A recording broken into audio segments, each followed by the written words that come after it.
이번 시간에는 우리 웹브라우저에 대해서 같이 한번 살펴보도록 하겠습니다.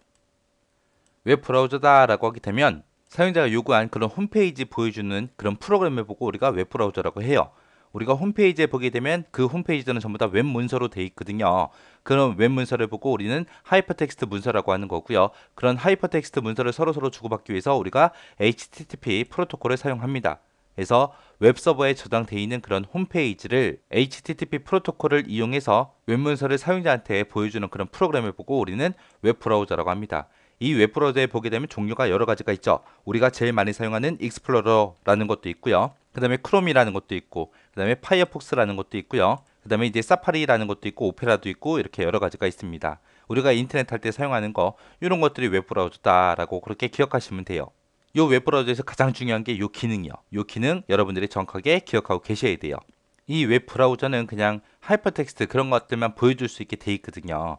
근데 이 웹브라우저에서 우리가 동영상도 보고 소리, 노래도 들을 수 있고 다양한 멀티미디어 데이터도 처리할 수 있습니다. 이런 것들이 가능한 게 우리 플러그인 프로그램 때문에 그런 거예요. 그래서 이 플러그인 프로그램이다 라고 하게 되면 웹브라우저에서 실행할 수 없는 그런 기능들 있죠. 그런 것들을 이제 보완하기 위해서 추가로 따로 설치하는 그런 작은 프로그램을 보고 우리가 플러그인이라고 합니다. 그래서 이런 플러그인 프로그램이 있기 때문에 이런 것들을 우리가 웹브라우저에서 우리가 볼 수 있더라. 우리가 웹브라우저에서 우리가 검색한 그런 웹페이지 있죠. 그런 거를 내가 사용하고 있는 컴퓨터에다가 저장도 할 수 있고요. 인쇄도 시킬 수 있습니다.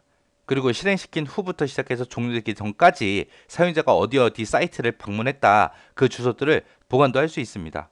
이렇게 보관해 주는 걸 보고 우리는 히스토리라고 하죠. 이 히스토리라는 곳에는 오늘 것만 저장되는 게 아니라 예전 것도 전부 다 저장이 됩니다. 그리고 우리가 자주 방문하는 웹사이트 주소도 우리가 관리할 수 있죠. 자주 방문하는 웹사이트를 관리할 수 있는 게 우리 북마크죠, 북마크.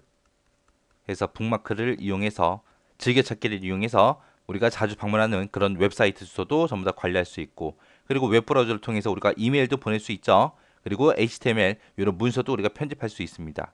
그리고 HTTP 서버, 그리고 FTP 서버, 고퍼 서버, 웨이즈 서버 이런 곳에서 제공하는 문서들도 검색할 수 있습니다. 그래서 이런 여러 개의 서버에서 제공하는 그런 문서들도 전부 다 볼 수 있는 곳이 우리 웹브라우저예요.